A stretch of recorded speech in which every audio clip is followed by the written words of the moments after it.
তো আজকের একটা নতুন ভিডিও নিয়ে এসেছি। এটা হলো কুমড়োপাড়া স্কুলের আইসিডিএস স্কুলের ভাত, আর এটা হলো রায়দিঘি, আমাদের রায়দিঘি মুন্ডাপাড়া স্কুলের ভাত। ঠিক আছে, তো কুমড়োপাড়া স্কুলের দিদিমণি বলছে আমি মাদেরকে ডেকে নিয়ে মিটিং করেছি, শুক্রবার করে হাফ করে ডিম দেব। তো আমাদের এটা আমার ছেলের, এই আমার ছেলে, ঠিক আছে, এটা মুন্ডাপাড়া স্কুলের ভাত। তো আমাদের দিদিমণি এরকম কোনো মিটিং করেনি, আর এখানে কোনো প্রবলেমও নেই। যত প্রবলেম এই দিদিমণিটার, ঠিক আছে, কুমড়োপাড়া স্কুলের দিদিমণিটারই যত প্রবলেম। উনি প্রত্যেক বছরই এই জিনিসটাই করে আসেন, কিন্তু অন্য কোনো স্কুলে আমি দেখিনি কোনো দিন এরকম করতে।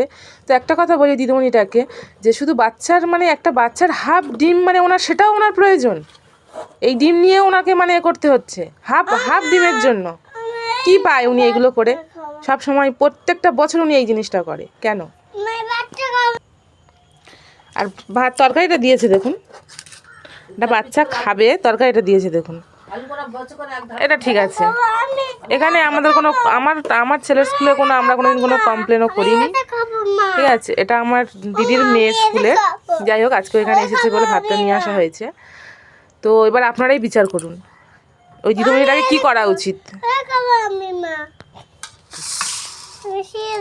তো উনি বলছে, ওনার বক্তব্য ডিমের দাম বেশি, এখন ডিমের দাম বেশি। তা ডিমের দাম বেশি সেটা আমরাও জানি, সরকার থেকে বলেছে, মানে উপর থেকে বলেছে যে হাফ ডিম দিতে, তাহলে সব স্কুলে সমান দেবে, হাফ ডিমই দেবে।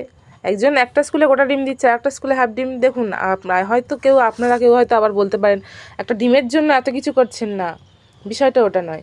একটা বাচ্চার খাবার নিয়ে উনি এই যে জিনিসগুলো শুরু করেছে, এটা কিন্তু ঠিক নয়। ডিম আমরা প্রত্যেকেই খাই, প্রত্যেকের বাড়িতেই ডিম আসে, ঠিক আছে। এই যে হাফ গোটা এটা নিয়ে উনি যেটা হাফ ডিম নিয়ে উনি কী লাভটা পাচ্ছে? সবসময় তো নানানটা তো লেগেই রয়েছে।